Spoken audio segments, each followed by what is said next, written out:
자, 첫 번째 인터뷰 시간입니다. 국민의당 안철수 후보가 민주당 문재인 후보를 크게 앞선다는 지난 9일 KBS와 연합뉴스의 여론조사 표본 추출 과정에 오류가 있다는 의혹이 제기되고 선관위도 조사에 들어갔습니다. 샘플링 분야의 세계적인 석학이죠. 김재광 아이오와주 통계학과 교수 전화 연결되어 있습니다. 안녕하세요, 교수님. 안녕하세요, 공장장님. 네. 방송 섭외는 저희가 아침 방송 끝나자마자 전화드렸으니까 저희가 먼저 했는데 어젯밤에 JTBC 인터뷰를 하셨더라고요, 먼저. 예. 이러시면 어떻게 합니까? 네.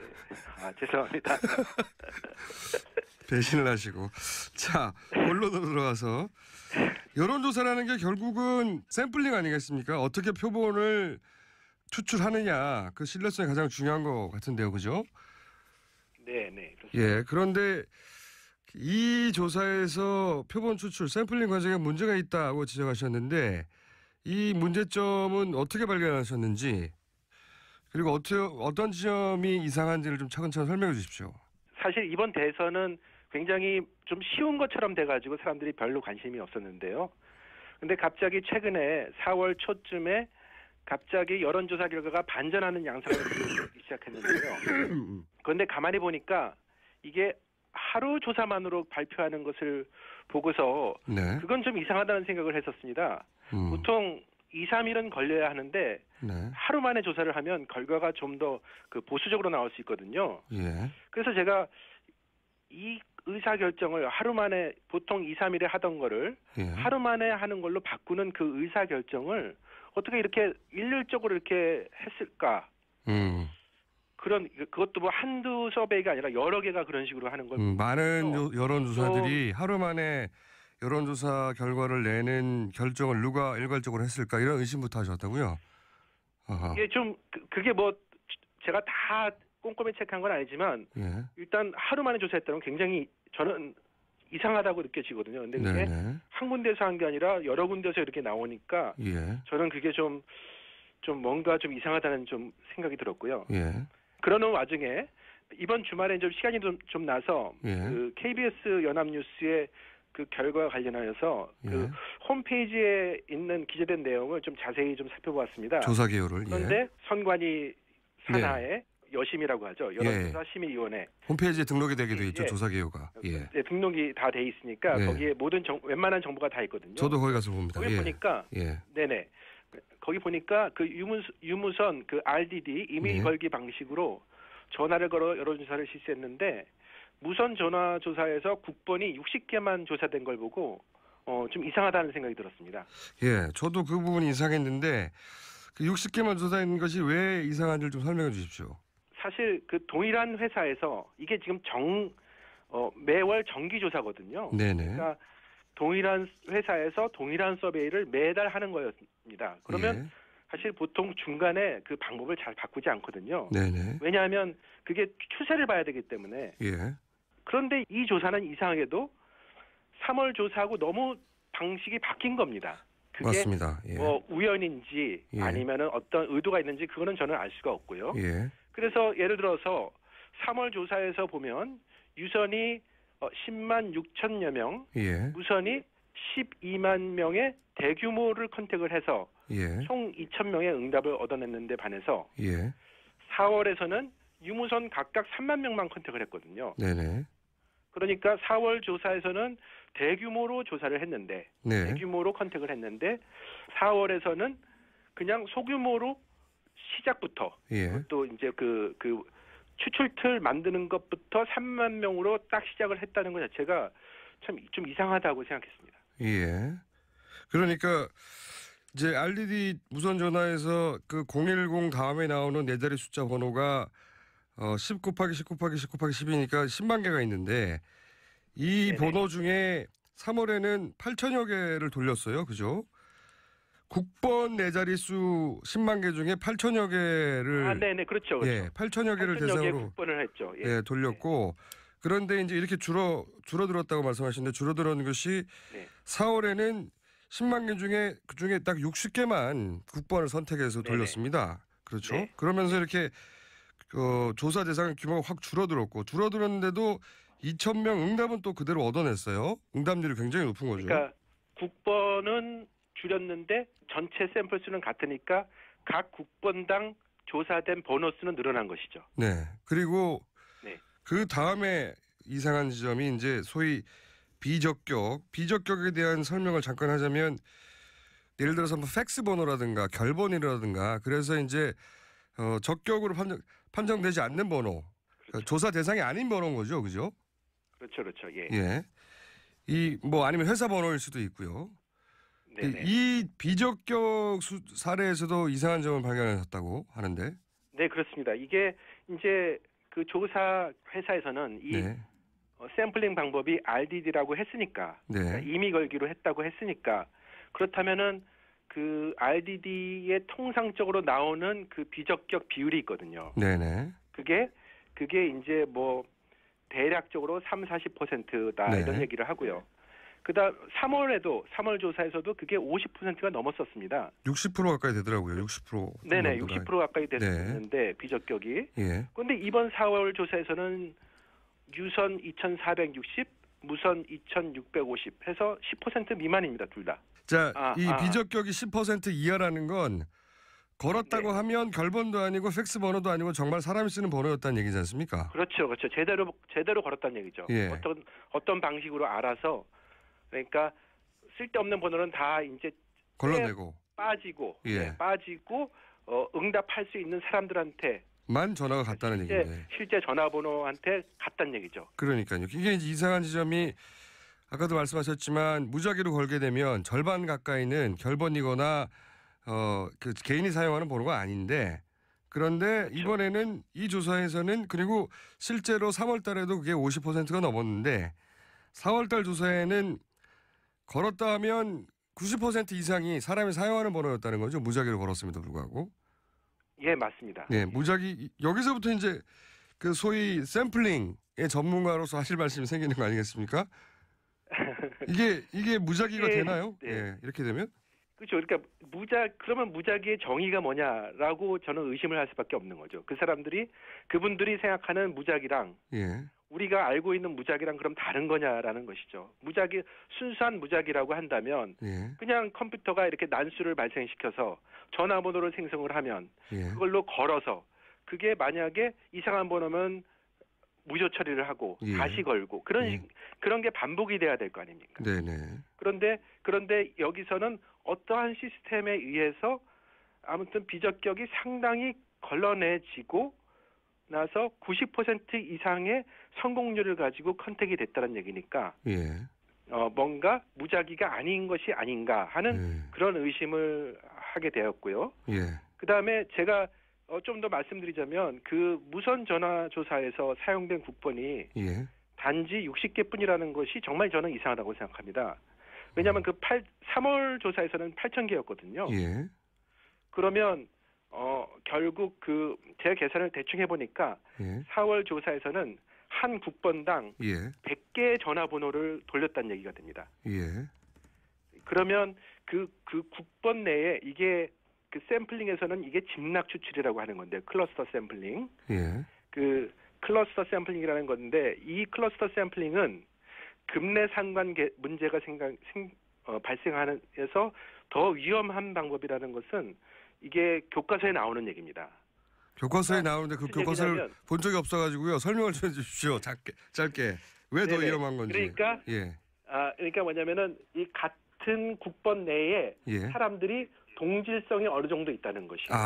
그렇군요. 예. 그럴 수 있겠네요. 네, 그러니까 완전히 랜덤이 아니라는 겁니다. 그렇기 때문에 동질성이 있으니까 거기 사람 그게 무슨 얘기냐면은 통계 신뢰성에서 네. 더 신뢰성을 약화시키는 요인이 된다는 겁니다. 그럼 예를 들어서 왜냐? 그 같은 국번이라면 뭐 예를 든 겁니다만 같은 지역이라든가 네. 뭐 그렇죠. 그런 식의 그러면은 통계적으로 무작위가 아니라 어떤 특성을 네. 가진 집단이 될 가능성이 높아진다는 거겠죠, 아무래도. 네네. 예. 극단적으로 얘기를 해서 예. 만약에 유선 전화에서 이거는 뭐 무선은 아니지만 만약에 예. 유선 전화에서 서울 강남 5로 시작되는 데가 있지 않겠습니까? 네네. 네, 그렇게 뭐 5, 4, 7 뭐 이런 데는 예. 이제 강남 쪽이니까 네. 사람들의 정치 성향이 좀 비슷할 거 아닙니까? 뭐 그런 식의 그러면 특성들이 들어가게 된다. 예. 있을 수 있겠죠. 그죠? 네네. 그러면 그게 100명을 뽑았더라고. 그러니까 100명을 거기서 조사를 한 게 그냥 랜덤하게 뽑아서 100명을 한 거랑 다른 거라는 거죠. 무슨 말인지 이해했습니다. 네. 네. 네. 그런데 4월 조사에는 그런 위험성이 여기 내포되어 있다. 이렇게 보신 거군요. 그렇죠. 그 60명이 그러니까 예. 60개의 국번이 랜덤이냐 네. 아니면은 또 그게 어떤 개입이 들어갔냐 그거는 저는 알 수 없습니다. 하지만 제가 이상하게 생각하는 것은 왜 이 나쁜 방법을 사용했느냐는 것이죠. 굳이. 그냥 랜덤하게 하지 말고 예 그렇죠. 왜 굳이 그 나쁜 더 안 좋은 방법을 사용을 했냐는 거죠. 그냥 랜덤하게 했으면 될 텐데. 더군다나 3월에는 그렇게 랜덤하게 했으면서 그렇죠. 그렇죠. 네, 그런 방법을 사용할 줄 모르는 것도 아닌데 말이죠. 그렇죠. 그렇죠. 그러니까요. 예. 자, 그래서 이제 선관위에서도 바로 하루 만에 조사가 들어갔습니다. 지금까지 말씀하신 거는 이제 통계적으로 나쁜 샘플링의 방법이다. 이게 누가 일부러 했는지까지는 모르겠지만 왜 이렇게 나쁜 방법을 했는지는 모르겠다. 이해가 안 간다. 이런 말씀 아니겠습니까? 네, 그렇습니다. 예. 선관위에서는 조사가 들어갔고 또 업체에서는 본인들만의 노하우로 어떤 노하우인지는 잘 모르겠습니다만 본인들만의 노하우로 이렇게 조사 방식을 바꿨다고 하는데 선관위 조사 결과로 그런 의도나 아니면 그 업체 해명으로 의혹이 해소될까요? 그래서 저는 이걸 뭐 무슨 음모론 이런 식으로 보고 싶지는 않고요. 네. 그냥 나타난 증거만을 사용해서 네. 질문을 던지는 것이라고 생각합니다. 예. 그래서 그 질문에 대한 대답은 해당 조사 회사하고 또 여론조사 심의위원회에서 전문가들께서 판단해서 대답하시면 될 것 같습니다. 하지만 그럴 리는 없겠지만 만에 하나 어떤 조사 회사들이 당장 눈앞의 이익 때문에 여론조사를 인위적으로 왜곡한다면 그건 여론조사 전체의 신뢰도를 떨어뜨리는 행위이므로 여론조사 산업 자체의 그 존립 근거를 위협시키는 아주 심각한 문제로 볼 수 있습니다. 그렇죠. 그건 마치 제가 어떤 이해관계 때문에 제 학자적 소신을 버리고 거짓 증언을 하는 거랑 동일하게 나쁜 것입니다. 그래서 저는 이 신뢰 사회는 공짜로 얻어지는 것이 아니라 우리가 손해를 감수해 가면서 노력할 때 얻어지는 것이 아닌가 이렇게 생각하고 싶습니다. 알겠습니다. 마지막으로 한 가지만 더 질문드리겠습니다. 네. 대선이 이제 얼마 남지 않았고 본격 선거운동까지 일주일도 남지 않았고 청취자들은 당연히 대선 여론조사를 계속해서 보게 되는데 여론조사에 노출되게 되는데 지금처럼 이런 의혹이 있는 여론조사를 어떻게 걸러낼지 어떻게 제대로 여론조사를 볼 수 있을지 간단한 팁을 주신다면요.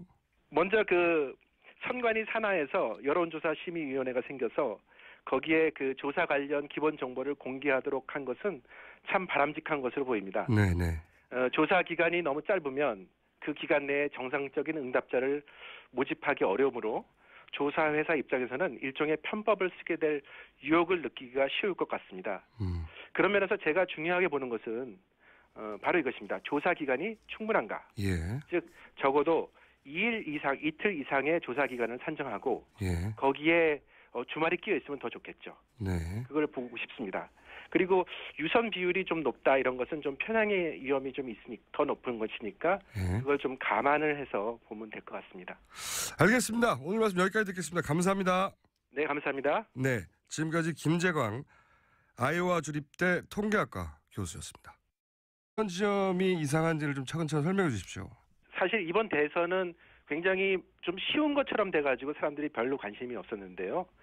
근데 갑자기 최근에 4월 초쯤에 갑자기 여론조사 결과가 반전하는 양상을 보이기 시작했는데요. 그런데 가만히 보니까 이게 하루 조사만으로 발표하는 것을 보고서 네. 그건 좀 이상하다는 생각을 했었습니다. 보통 2, 3일은 걸려야 하는데 네. 하루 만에 조사를 하면 결과가 좀 더 그 보수적으로 나올 수 있거든요. 예. 그래서 제가 이 의사결정을 하루 만에 보통 2, 3일에 하던 거를 예. 하루 만에 하는 걸로 바꾸는 그 의사결정을 어떻게 이렇게 일률적으로 이렇게 했을까? 그것도 뭐 한두 서베이가 아니라 여러 개가 그런 식으로 하는 걸 많은 여론조사들이 하루 만에 여론조사 결과를 내는 결정을 누가 일괄적으로 했을까 이런 의심부터 하셨다고요?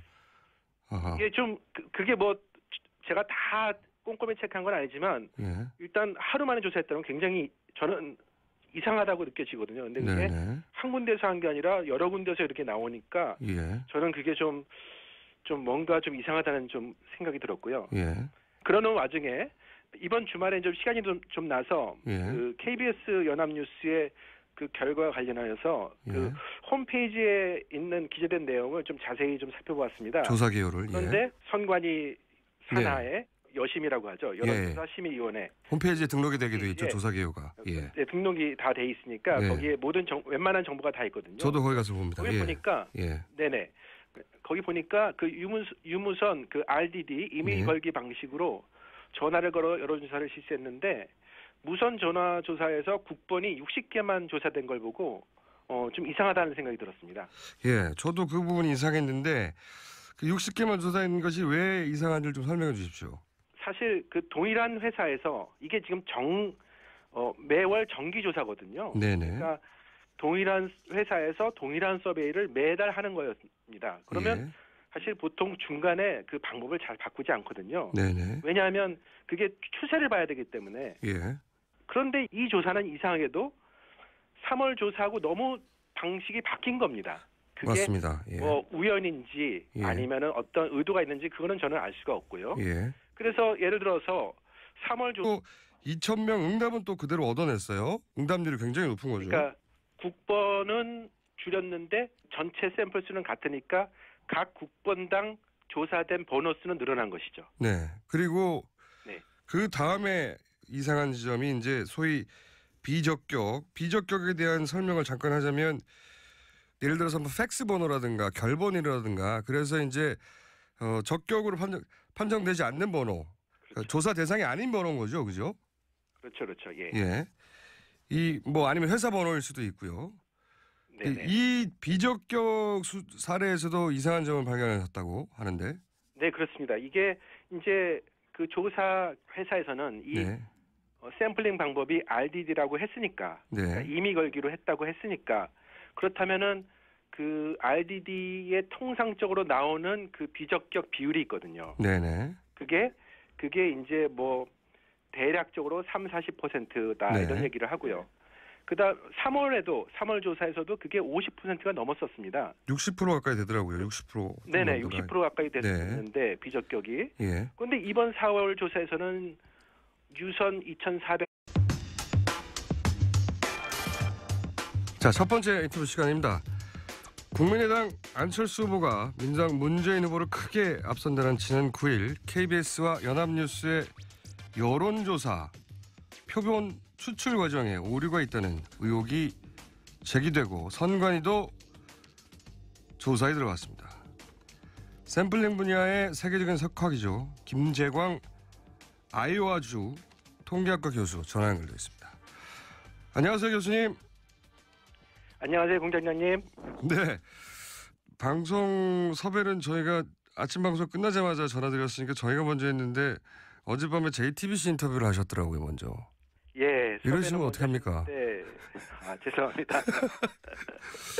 배신을 하시고. 자, 본론으로 들어가서 여론조사라는 게 결국은 샘플링 아니겠습니까? 어떻게 표본을 추출하느냐, 그 신뢰성이 가장 중요한 것 같은데요, 그죠? 네. 그렇습니다. 예, 그런데 이 조사에서 표본 추출, 샘플링 과정에 문제가 있다고 지적하셨는데 이 문제점은 어떻게 발견하셨는지 그리고 어떤 조사에서 보면 유선이 10만 6천여 명, 예, 무선이 12만 명의 대규모를 컨택을 해서 예, 총 2천 명의 응답을 얻어냈는데 반해서 예, 4월에서는 유무선 각각 3만 명만 컨택을 했거든요. 네네, 그러니까 4월 조사에서는 대규모로 조사를 했는데 네, 대규모로 컨택을 했는데 4월에서는 그냥 소규모로 시작부터 예, 또 이제 그 추출틀 만드는 것부터 3만 명으로 딱 시작을 했다는 것 자체가 참 좀 이상하다고 생각했습니다. 예. 그러니까 이제 RDD 무선 전화에서 그 010 다음에 나오는 네 자리 숫자 번호가 10 곱하기 10 곱하기 10 곱하기 10이니까 10만 개가 있는데 이 네네. 번호 중에 3월에는 8천여 개를 돌렸어요. 그죠? 국번 네 자릿수 10만 개 중에 8천여 개를 네네. 그렇죠. 그렇죠. 예, 8천여 개를 8천여 개 대상으로 국번을 했죠. 예. 예, 돌렸고 그런데 이제 이렇게 줄어들었다고 말씀하시는데 줄어드는 것이 네. 4월에는 10만 개 중에 그중에 딱 60개만 국번을 선택해서 네네. 돌렸습니다. 그렇죠? 네. 그러면서 이렇게 조사 대상 규모가 확 줄어들었는데도